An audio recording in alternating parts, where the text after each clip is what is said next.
about the Shabbat Hagadol. It's beautiful stories that we can learn from. So there's a tradition, Hasidic tradition, from the Rabbi Israel Mimizrich, Koznich, that he used to say those stories in Shabbat.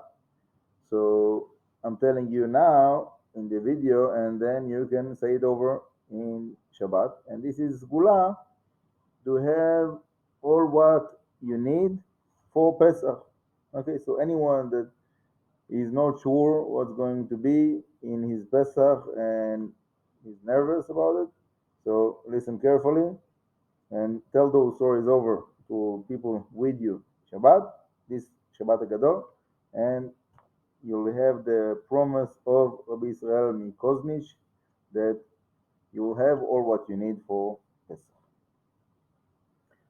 So there was a Jewish merchant that his parnasa was selling liquor, and he was traveling before Pesach, and he bought a barrel of spirit, yain saraf. And then while he was passing the border to Galicia, the tax people got him, and they took the barrel, and they said that according to the rules of their state, you cannot transform with liquor to the border unless you have special license. So this Jew was very nervous what's going to be, because that was what he was planning to, the way that he was doing his living, and he won't have what to eat in Pesach if he doesn't have this liquor to sell. So he went to Rabbi Elimelech Milizhansk, and he asked Rabbi Elimelech Milizhansk what to do. He was crying and so on. So Rabbi Elimelech told him, don't worry, go back to the border tax people and told them that really this barrel was only water and it's not liquor, so they should give it back to you. So this Jew had faith in the words of the tzaddikim, and he went and he told them, listen guys, it's only water in this barrel. They didn't believe him, so he said, okay, taste. They opened the barrel, they taste, and they said, right, it's really water. So there's nothing to do. They give it back to the Jew. So he was happy that he got the barrel back, but he was sad. Now it's water, so he's not going to have something to sell. So he's not going to have what he needs for Pesach. And then when he came back home, he opened the barrel again, tasted, and sure enough, it was liquor, and he was able to sell it, and he had all what he needed for Pesach. So that's the first story. Second story is about a king that lost a ring, and he said, whoever will find the ring, he will get big wealth, because this ring was very special and important to the king. Everybody was looking for the ring. No one found it. Okay, there was a Jew, poor Jew, that lived in that city, and he didn't have what to prepare for Pesach. He didn't have any money what to do with the Pesach. The wife of this Jew heard that announcement of the king, so she went to her husband and said, look, Pesach is coming. We have nothing to prepare ourselves with Pesach. We don't have money to buy any food for Pesach. Go to the king and tell him that if he will give you a certain amount of money now, then after our holiday, you will go and you look for the king, and you're sure that Hashem will help you to find the ring of the king. Okay. The Jew agreed, went to the king. The king he said, okay, what do I have to lose? For the king, it's not a lot of money. He gave that money for the Jew. Maybe he will find the ring. Okay. In the Seder night, this Jew was sitting in his table and he had a few guests and he had nice meal because he had money from the king and he was all shining and felt that wow, Hashem really took care of him. The king had one of his advisors that was anti-Semite and he hated Jews. So he was suspecting that the Jew is really not looking for the ring, and he convinced the king to come with him to see what really the Jew is doing. And they went together to see what's happening with this Jew that the king gave him the money. They came over and they looked through the window. And when they looked through the window, the Jews in the Seder night, they got to the part of the Agadah that we sing, Dai Dayenu, Dai Dayenu, right? Every time they have a line and then they say Dai Dayenu. Okay. And interesting, the name of this advisor was Dayenu. So the king is looking and he sees that the Jews are all singing together, Dayenu, Dayenu, Dayenu. And he's looking on his advisor that his name is Dayenu. And he thinks to himself, those small Jews, probably they know there's something that I don't know. And they are hinting by their singing that this advisor, he, he stole the ring. So he told his guards, they took this advisor, they made sure that he's not able to escape until he will admit, he will tell the king where's the ring. And sure enough, really, he was the one that took that ring. And he found that ring, and that, and then the king came and he said, thank you very much for the Jew. He helped him to find the ring, even though the Jew didn't do anything, he just sing the Yenu in the Lela Seder. So, last story for today, linen. There was a Jewish tailor that he was traveling on the road and going from house to house to ask them if they have something that they need to fix. Okay.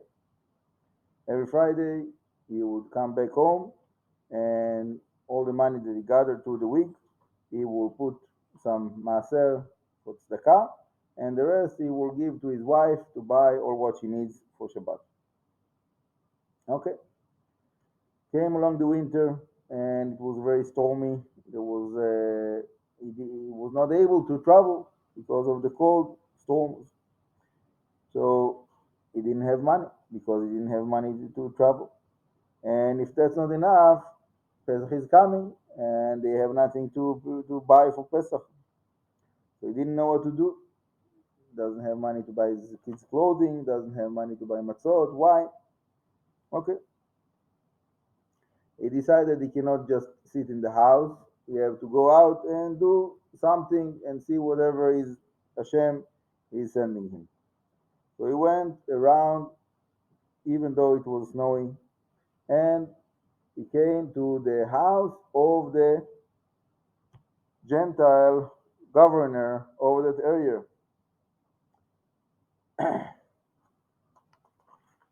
And that governor, he didn't like Jews so much, and he wanted to make fun of this poor tailor. He called him, "Hey, Moshe, come over here. Let's do a little game. You're gonna run to the other side of the field, and I'm gonna shoot in your direction as if you are an animal that I hunt." Wow, this Jew was really like, no, that's not what I want to do. He was sure that this governor is going to shoot him to death. Anyhow, he didn't have much choice. He ran to the other side of the of the field and lie on the ground. Hopefully that the governor will not shoot him. So he have shot, but didn't hit the Jew, Baruch Hashem.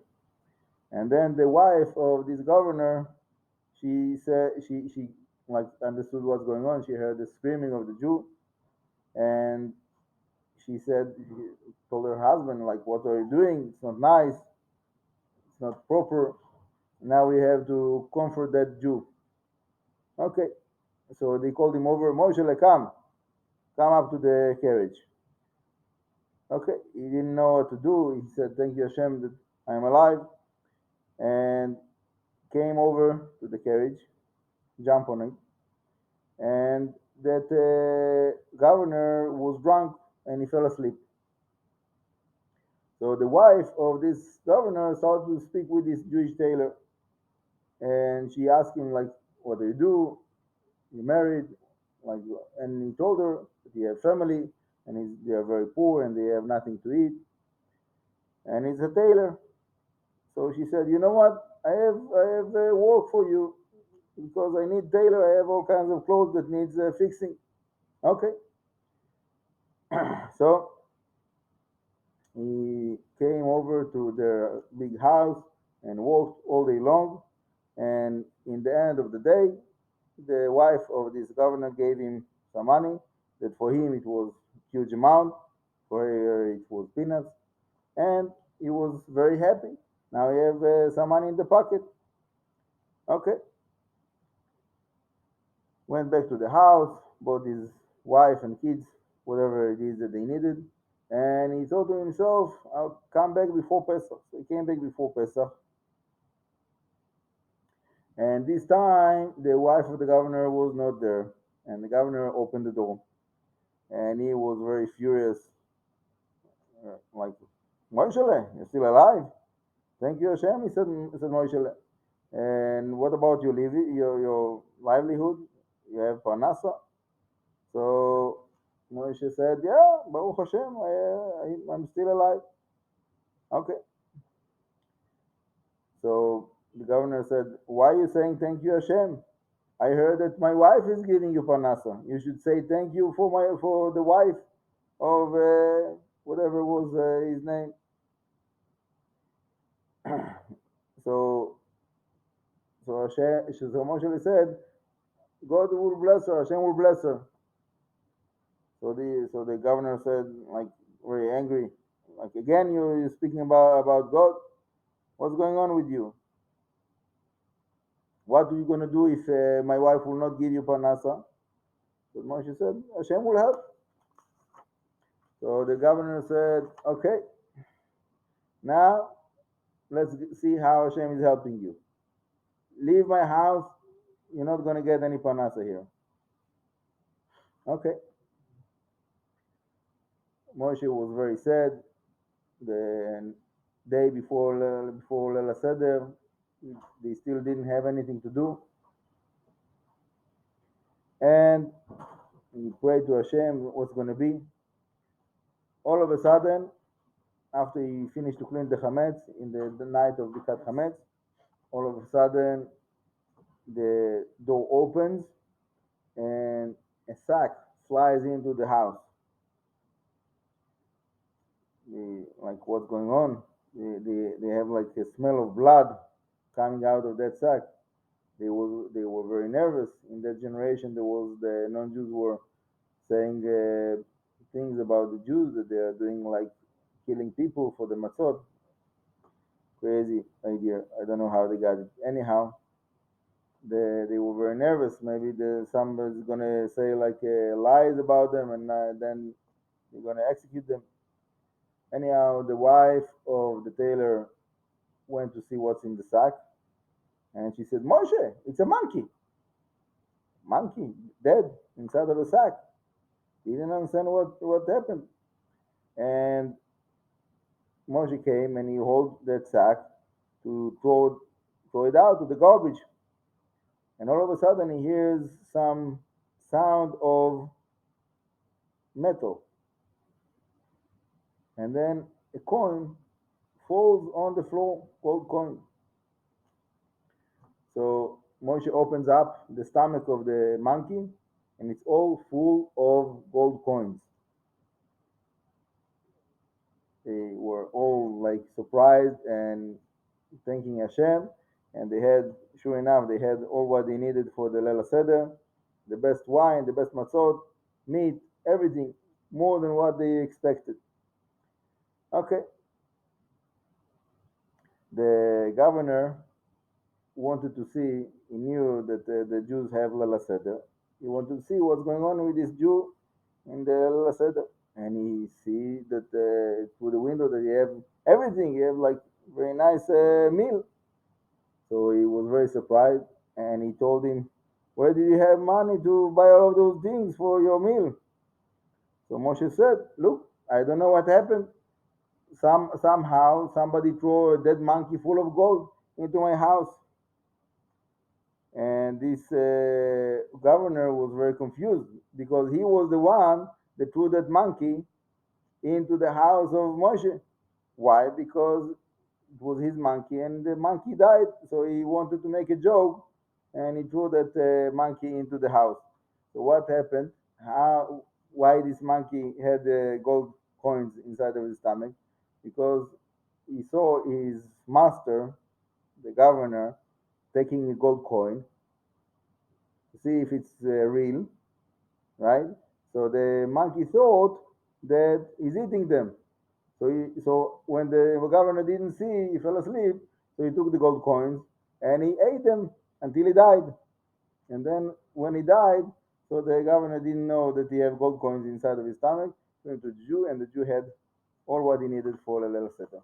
So those three stories, tell them to the people with you this Shabbat, and with the help of Hashem, you will not miss anything that you need for the Leil Seder, for Pesach, and for the whole year. ברכה והצלחה, שבת גדול שלום.